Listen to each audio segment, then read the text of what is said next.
Hello everyone, good morning to all of you. Today we will be discuss about DC machine and transformer.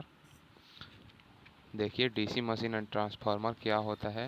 सबसे पहले हम third unit start करते हैं और आज थर्ड यूनिट से हमारा फोर्थ सेम इलेक्ट्रिकल ब्रांच का डीसी मशीन एंड ट्रांसफार्मर का चैप्टर यूनिट 3 स्टार्ट होगा। फर्स्ट ऑफ ऑल देखेंगे इंट्रोडक्शन। किसी चीज़ पढ़ने से पहले उसका इंट्रोडक्शन देखते हैं कि आखिर वो क्या है। तो देखते हैं इंट्रोडक्शन में व्हाट इज ट्रांसफार्मर या डिफिनेशन ऑफ ट्रांसफार्मर या इंट्रोडक्शन ऑफ ट्रांसफार्मर। तो स्टार्ट करते हैं। It is a static device. देखिए कि जो फर्स्ट लाइन में दिख रहा है यह एक स्टैटिक डिवाइस है। स्टैटिक्स, स्टैटिक शब्द इसका मतलब क्या होता है। देखिए स्टैटिक्स मन स्थिर, माने रुका हुआ, या यह एक रुका हुआ डिवाइस है। That is one which does not contain any rotating and moving parts. इसमें कोई भी रोटेटिंग एंड मूविंग पार्ट्स नहीं होता है। Which is use to transfer, यह ट्रांसफ़र के लिए प्रयोग किया जाता है। अब देखते हैं क्या भाई ट्रांसफ़र करता है। ये तो जान गए कि यह ट्रांसफ़र करता है। Which is use to transfer electrical energy, क्या ट्रांसफ़र करता है तो इलेक्ट्रिकल एनर्जी को ट्रांसफ़र करता है from one AC circuit to another AC circuit. देखिए यह यहाँ एसी मेंशन किया गया है तो यह ट्रांसफार्मर, यहाँ से क्या हमको सीखने को मिल रहा है कि ट्रांसफार्मर एक ऐसा डिवाइस है जो एसी सर्किट के लिए ही एप्लीकेबल है। यह इलेक्ट्रिकल एनर्जी को ट्रांसफ़र करता है one AC circuit to another AC circuit through the medium of magnetic field. ये मैग्नेटिक फील्ड के थ्रू वन सर्किट से अनदर सर्किट में अपना एनर्जी या पावर को ट्रांसफ़र करता है with increase and decrease in voltage and current. यह लेवल ऑफ वोल्टेज और करेंट को बढ़ाता है या घटाता है but without any change in frequency, या इसमें फ्रीक्वेंसी में कोई चेंजेस नहीं होता है। This is show in figure. देखिए जैसा कि फिगर में दर्शाया गया है, यह हमारा एसी इनपुट दिए जिसका देखिए जो मैग्नीट्यूड है बहुत कम है। मैग्नीट्यूड वोल्टेज का मैग्नीट्यूड कम लिए हैं। अब इसको प्राइमरी वाइंडिंग, अब आप लोगों को समझ में नहीं आ रहा होगा कि प्राइमरी वाइंडिंग क्या है, तो इसको बताएंगे कि प्राइमरी वाइंडिंग क्या होता है। तो जान लीजिए, थोड़ा बहुत जान लीजिए कि प्राइमरी वाइंडिंग क्या होता है।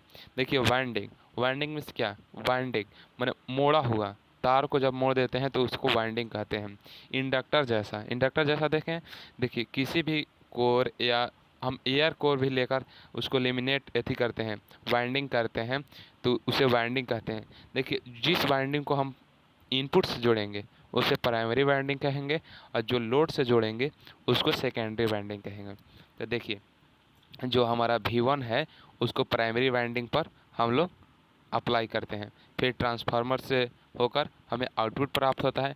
जो आउटपुट में ग्राफ है देखिए उसका मैग्नीट्यूड है जो बड़ा है, तो ये वोल्टेज लेवल को चेंजेस के लिए यूज किया जाता है।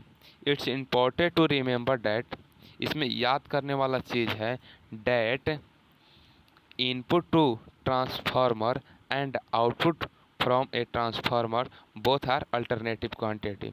देखिए जो इनपुट में हम अप्लाई किए हैं वो अभी क्या है हमारा एसी है, और जो आउटपुट में मिल रहा है वह भी अल्टरनेटिव क्वांटिटी है, वो भी एसी है। अब देखिए इंट्रोडक्शन ऑफ ट्रांसफार्मर जानने के बाद हम यूज ऑफ ट्रांसफार्मर देखेंगे कि आखिर ट्रांसफार्मर पढ़ रहे हैं तो इसका यूज कहाँ है हमारे प्रैक्टिकल लाइफ में, या ट्रांसफार्मर किस लिए बना, इसको इन्वेंटेड क्यों किया गया।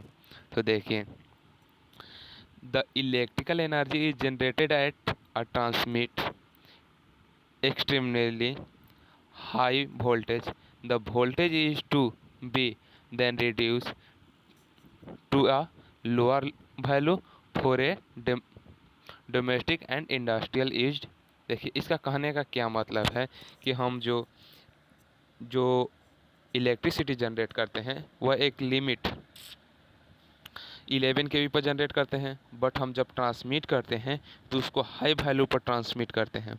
हाई वैल्यू पर ट्रांसमिट इसलिए करते हैं ताकि हमारा जो लॉस होता है पावर लॉस कम होता है। देखिए I²RT, तो यदि हम करंट को हाई करके भेजते हैं वहाँ से करंट, तो हमारा स्क्वायर से लॉस होता है, बट वही वोल्टेज को दोगुना करते हैं तो VI स्क्वायर नहीं होता है।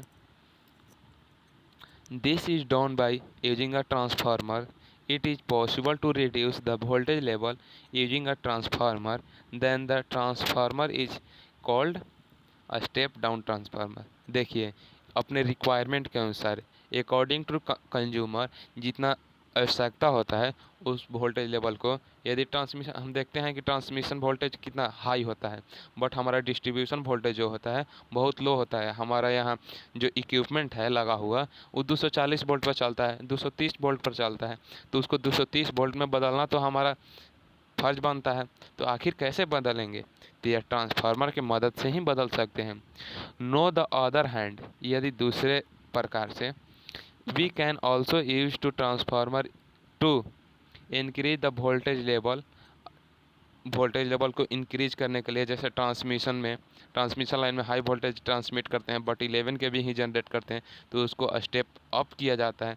जब वोल्टेज को बढ़ाएंगे तो उसे स्टेप अप कहेंगे, और जिस ट्रांसफार्मर के हेल्प से बढ़ाएंगे उसे स्टेप अप ट्रांसफार्मर कहेंगे। It is also use the isolate the circuit. देखिए ट्रांसफार्मर में हम क्या बोलें कि दोनों अलग अलग बाइंडिंग रहता है, अलग अलग बाइंडिंग, तो सर्किट को आइसोलेट कर रहा है। The power transmission system using a transformer is show in the figure. जैसा कि फिगर में देखिए ट्रांसमिशन लाइन, आप लोग ब्लॉक डायग्राम या single line diagram of transmission line पढ़े होंगे ट्रांसमिशन एंड डिस्ट्रीब्यूशन में, जो फर्स्ट यूनिट में है। देखिए जस्ट लाइक वैसा ही कुछ दिखाया गया है कि नहीं, ट्रांसफार्मर का वहाँ यूज होता है जैसा कि फिगर में दिखाया गया है। अब देखेंगे important point related to transformer से रिलेटेड कुछ इम्पोर्टेंट पॉइंट, कि ट्रांसफार्मर से रिलेटेड क्या ऐसा पॉइंट है कि जो हमें जानना चाहिए। देखिए transformer work on the principle of mutual induction. जो ट्रांसफार्मर मेरा है वो किस पर वर्क करता है? म्यूचुअल इंडक्शन पे। When compare to all other electrical machine transformer efficiency is high. देखिए यदि हम कंपेयर करेंगे कि all equipment of electrical engineering, कोई भी इक्विपमेंट हो इलेक्ट्रिकल इंजीनियरिंग का, तो जो हमारा ट्रांसफार्मर होगा वह हाई इफ़िशियंसी वाला होगा। इसका इफ़िशियंसी जो होता है वेरी हाई होता है, अप टू 98% या 99 कहीं कहीं पर भी दिया रहता है।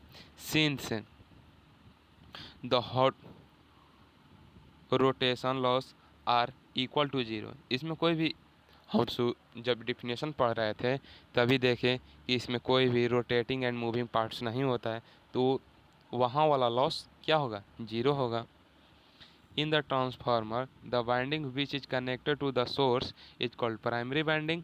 Primary and winding are the winding which is connected to the load is called secondary winding. The primary winding and secondary winding are isolated from to each other as well as from the iron cores. Thus, the containing between the primary and secondary winding, ये दोनों primary और secondary winding जो होता है एक दूसरे से isolate रहता है। The symbolic representation of transformer. देखिए सिंबल से इसको इस प्रकार प्रेजेंट किया जाता है जैसे कि फिगर में दिखाया गया है। अब इसके बाद हम देखेंगे कल, और इसमें देखिए आप कुछ इससे पढ़ने से पहले हमको कुछ इसमें इम्पोर्टेंट टर्म जैसे फराडे लॉ हुआ, फराडे फर्स्ट लॉ हुआ, कैसे करंट का डायरेक्शन होता है, कैसे फ्लक्स डेवलप होता है, इस सब के बारे में जानेंगे। Thank you, best of luck.